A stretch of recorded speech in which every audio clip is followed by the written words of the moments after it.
Ikatan Dokter Anak Indonesia merilis data terbaru. Prevalensi anak penyandang diabetes angkanya meningkat 70% dalam kurun waktu 10 tahun terakhir.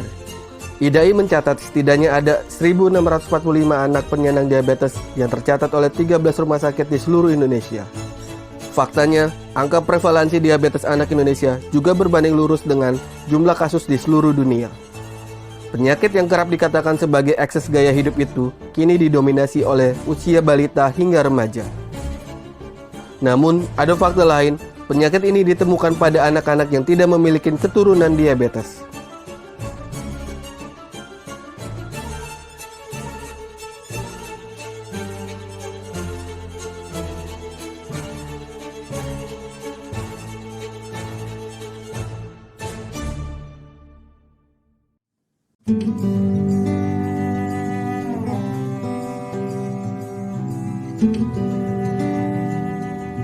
Saya pun mencoba menelusuri data dari IDAI. Saya mendatangin pasutri muda yang kedua anaknya didiagnosis diabetes mellitus tipe 1. Udut Halomuan Nasution dan Ayu Ardian Agustia hanya bisa pasrah kedua buah hatinya didiagnosa diabetes mellitus tipe 1. Dari gejalanya kan kemarin nggak mau numbuh badan. Kencing terus udah lebih 3 bulan. Udut Halomuan menceritakan, akibat diabetes, kondisi tubuh anak sulungnya semakin hari semakin turun. Demikian pula dengan anak keduanya, yang diketahui mengidap diabetes mellitus sejak mengalami gejala yang sama.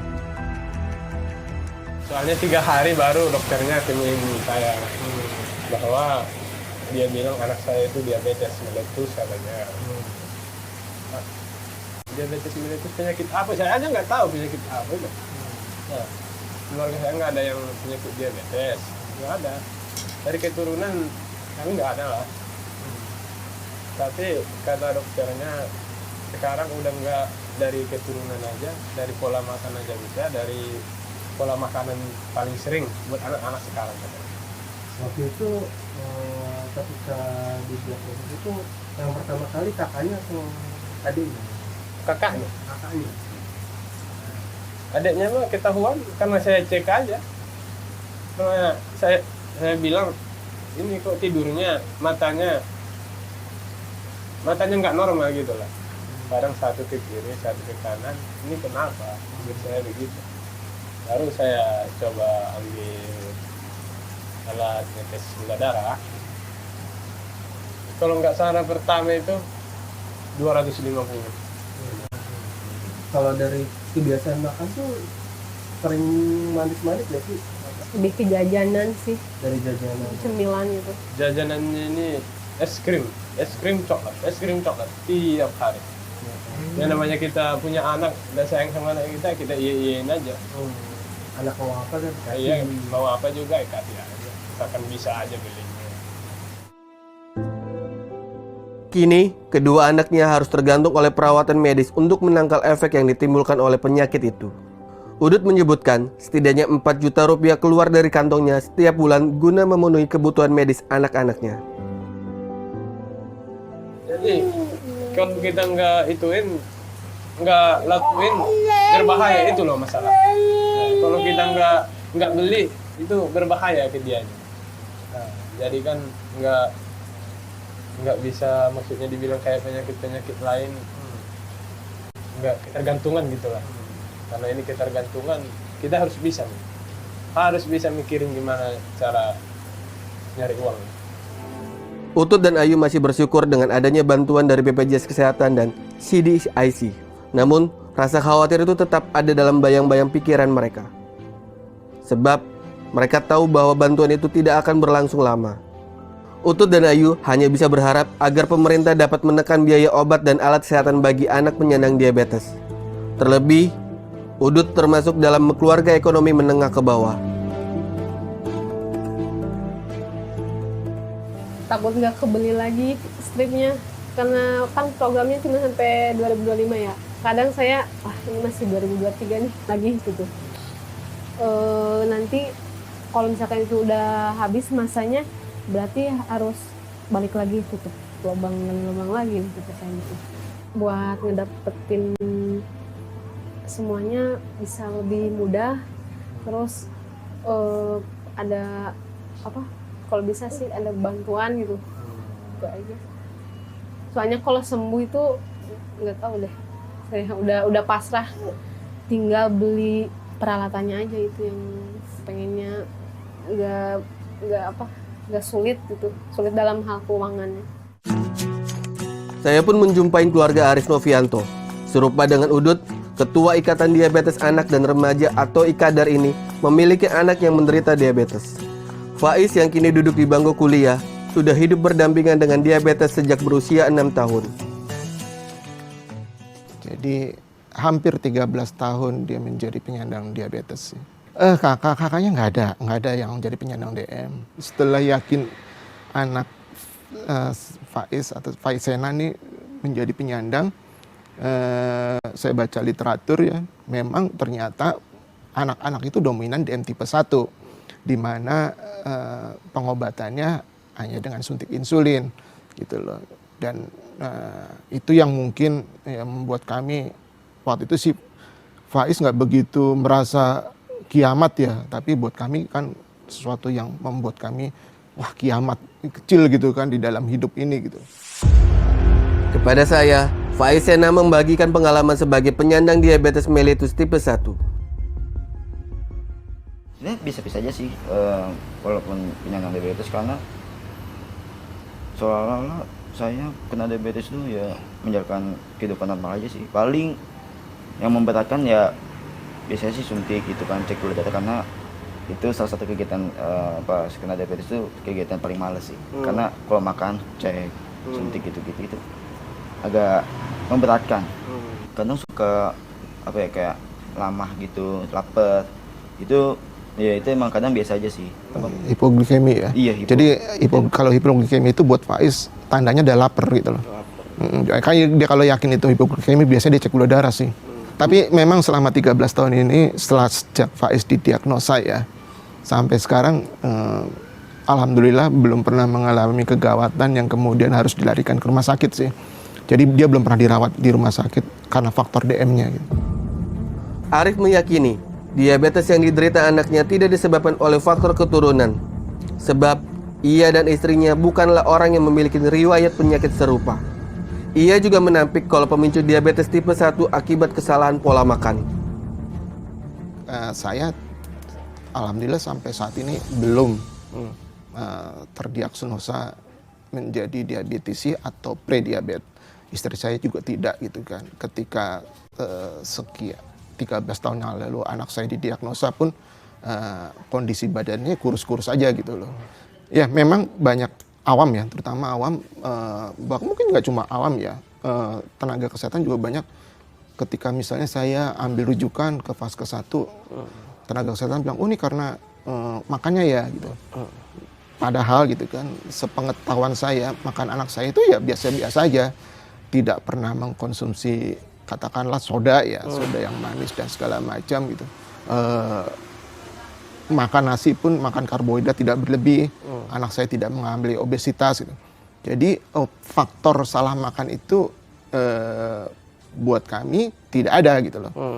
Walaupun memang kemudian masyarakat kebanyakan menganggap bahwa diabetes terutama masyarakat menggeneralisir kan, pokoknya karena diabetes karena pola makan itu. Belum tentu gitu, karena banyak anak yang tipe 1 itu bukan karena pola makan atau keturunan, tapi memang ada faktor genetik yang mempengaruhi munculnya autoimun dia gitu loh.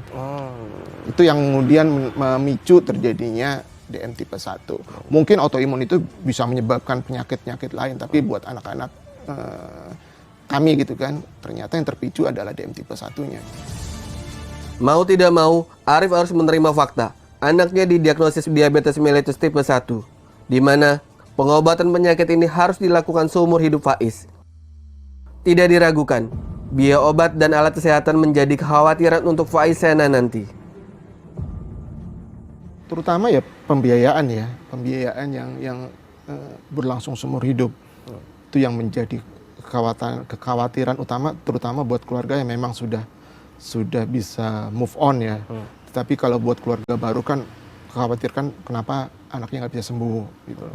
Tapi ketika mereka sudah yakin bahwa atau sudah oke deh, kami menerima anak saya tidak bisa sembuh, kekhawatiran kemudian berlanjut. Soal pembiayaan ini yang jadi masalah juga gitu, yang buat sebagian besar para keluarga yang ada di Kadar, masalah pembiayaan itu cukup membebankan ya. Apalagi penggunaan alat kan harus selalu ada gitu. Butuh tidak butuh tapi sangat butuh gitu. Sementara kalau insulin ya wajib ada gitu.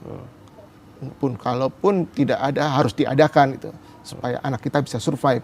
Nah, itu yang menjadi beban terberat ya buat orang tua untuk memenuhi kebutuhan faal, kebutuhan utama agar anak bisa survive sih. Mungkin perlu ya peran serta dari pemerintah untuk menyediakan alat-alat kesehatan buat para penyandang diabetes tipe 1 ini yang terjangkau. Karena kami menggunakan alat itu kan sampai umur anak kami berakhir gitu, sampai mereka dewasa, sampai mereka meninggal gitu. Dan itu butuh setiap hari gitu. Itu yang menjadi beban ya. Tidak beban juga ketika kami mengiringi dia sampai dewasa, tapi juga akan menjadi beban dia ketika dia menjadi dewasa kan. Jadi beban itu tidak pernah putus sebetulnya. Berdasarkan berbagai fakta itu, saya pun menemui Wakil Menteri Kesehatan Republik Indonesia, Dante Saxono, untuk mengetahui apa penyebab ledakan penyandang diabetes pada anak, hingga apa saja yang telah dilakukan oleh Kemenkes atas fenomena ini. Jadi ada dua hal tentang diabetes pada anak-anak ini. Yang satu adalah diabetes pada anak-anak yang disebabkan karena diabetes tipe 1 yang banyak terdeteksi. Yang kedua adalah kejadian diabetes pada usia yang lebih dini dibandingkan tahun-tahun sebelumnya. Jadi itu yang kita deteksi, kejadian diabetes pada usia muda di Indonesia yang belakangan ini banyak sekali marak dibicarakan. Dante menyebutkan, ada 4 tipe jenis diabetes yang menyerang manusia. 2 diantaranya dominan menjangkiti anak, yakni diabetes tipe 1 dan 2. Menurutnya, diabetes disebabkan karena warisan silsilah keluarga. Namun, yang jadi perhatian belakangan ini, adanya diabetes tipe 1 yang disebabkan mutasi pada sel. Nah, diabetes yang tidak ada hubungannya dengan genetik, ada diabetes tipe 1 tadi. Tipe 1 itu tidak ada hubungan dengan faktor keturunan, tetapi secara genetik dia muncul sendiri sebagai salah satu faktor yang namanya mutasi. Mutasi itu tadinya nggak ada pada orang tuanya, tiba-tiba ada di badannya. Nah, ini yang ada di anak-anak. Dan dominannya di anak-anak? Di anak-anak. Bisa timbul pada anak-anak. Anaknya biasanya tandanya dia kurus, berat badannya naik, tidak naik. Kemudian anaknya gampang mengantuk. Kemudian biasanya masuk karena komplikasi yang namanya ketoasidosis. Ya, kita sudah mendeteksi sekarang ini ada sekitar 1021 anak-anak diabetes di Indonesia yang menderita diabetes tipe 1. Tipe 1. Ini kekurangan insulin. Yang kedua diabetes yang berhubungan dengan genetik, itu yang paling banyak 90%. Itu ada diabetes tipe 2. Diabetes tipe 2 ini biasanya karena faktor keturunan. Yang paling banyak. Diabetes itu ada dibentuk oleh 2 hal. Satu, mosaiknya. Yang pertama oleh faktor genetik, yang kedua oleh faktor lifestyle. Nah, yang kedua inilah diabetes yang paling banyak yang ada di masyarakat. Iya, kita lihat memang diabetes semakin lama semakin naik dan diabetes semakin lama semakin banyak. Masalahnya bukan soal dia gula darahnya naik saja. Dante sendiri melihat bahwa lifestyle masih menjadi faktor dominan. Apalagi animo besar masyarakat pada konsumsi minuman yang manis beredar. Kadar gula yang ada di dalam minuman itu membuat orang menjadi lebih gemuk serta meningkatkan resiko diabetes lebih besar pada anak Indonesia. Ya, itu sangat mendorong untuk orang untuk jadi diabetes. Karena minuman-minuman bermanis itu kan membuat kecenderungan badan menjadi lebih gemuk. Obesitas. Dan obesitas yang paling membuat orang jadi diabetes itu namanya obesitas sentral. Obesitas yang ada di perut, yang ada di anak-anak. Nah, anak-anak yang gemuk perutnya, yang gemuk, yang cabi-cabi, yang lucu katanya, itu membuat anak-anak tersebut gampang kena diabetes pada usia yang lebih dini dibandingkan anak-anak yang lifestyle yang tidak terlalu gemuk. Besar sekali. Ya, jadi kalau faktor genetik saja di Indonesia itu banyak. Karena dari penelitian yang kita lakukan, tidak ada orang Indonesia yang tidak punya gen diabetes. Jadi semua orang di Indonesia itu punya gen diabetes. Untungnya gen diabetes itu tidak tunggal muncul sendiri, tetapi berdasarkan atas kombinasi dengan gen-gen yang lainnya. Semakin rapat perkawinan dengan orang yang mempunyai gen diabetes, semakin rapat pula resikonya. Jadi kalau satu anak punya ibu diabetes, maka dia akan punya kemungkinan 6 kali lebih besar diabetes. Resikonya. Kalau dia bapaknya diabetes, maka dia punya kemungkinan 12 kali menjadi diabetes. Jadi kalau bapak dan ibunya kena diabetes itu kurang dari 40 tahun, maka dia akan mempunyai kemungkinan lebih besar lagi, bisa 20 kali lipat menderita diabetes.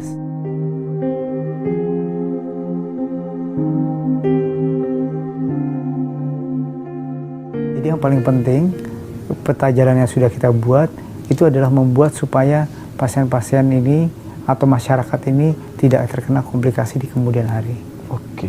Dan itu range umurnya semakin tahun semakin muda ya Pak? Semakin tahun semakin muda, karena semakin banyak orang yang gemuk. Dan satu lagi yang ingin saya tambahkan, semakin sedikit dari masyarakat yang rutin melakukan pemeriksaan kesehatan untuk mengukur kadar gula darah secara berkala. Satu instrumen saja. Bukan hanya untuk penderita, penyakit ini ibarat kiamat kecil bagi orang tua. Seumur hidup mereka harus merelakan anak-anaknya mengkonsumsi obat dan alat kesehatan yang harganya tidak murah. Kemenkes pun mengakui, impor menyebabkan mahalnya alat kesehatan serta obat-obatan itu. Meski begitu, Dante Saxono tengah mengupayakan obat produksi dalam negeri untuk penyandang diabetes. Salah satu program transformasi kesehatan adalah melakukan resiliensi atau kemandirian di bidang kesehatan. Salah satu yang kita ingin capai adalah kita bisa memproduksi insulin sendiri. Karena beberapa insulin sampai saat ini masih diimpor sehingga harganya mahal. Tapi ada beberapa insulin yang sudah bisa diproduksi di Indonesia. Diharapkan dengan produksi insulin yang semakin banyak di Indonesia, maka harganya semakin murah. Apa kendalanya? Kendalanya adalah bahan bakunya. Bahan bakunya juga kita akan lakukan transformasi sehingga bahan baku insulin ini bisa diproduksi oleh Indonesia dengan bioteknologi, dan bioteknologi ini akan membantu jumlah pasien yang menggunakan insulin itu tidak terlalu mahal dan bisa membuat mereka lebih nyaman. Artinya sudah ada yang langkah yang dilakukan, Mas? Sudah, dan sudah ada beberapa insulin yang bisa diproduksi di Indonesia.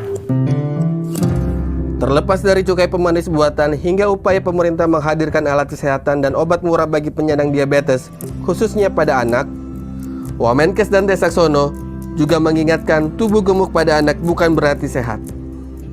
Jadi kalau kita ingin membuat bangsa ini lebih sehat, di masa yang akan datang, terhindar dari penyakit-penyakit yang katastrofik yang memberikan pembiayaan tinggi seperti stroke, jantung, kanker, dan sebagainya, cuci darah dan sebagainya, maka kita harus mencegah terjadinya diabetes. Dan mencegah terjadi diabetes ini dimulai dari dini. Dimulai dari dini, dari kapan? Mulai dari anak-anak. Bagaimana caranya membuat anak-anak itu tidak terlalu gemuk?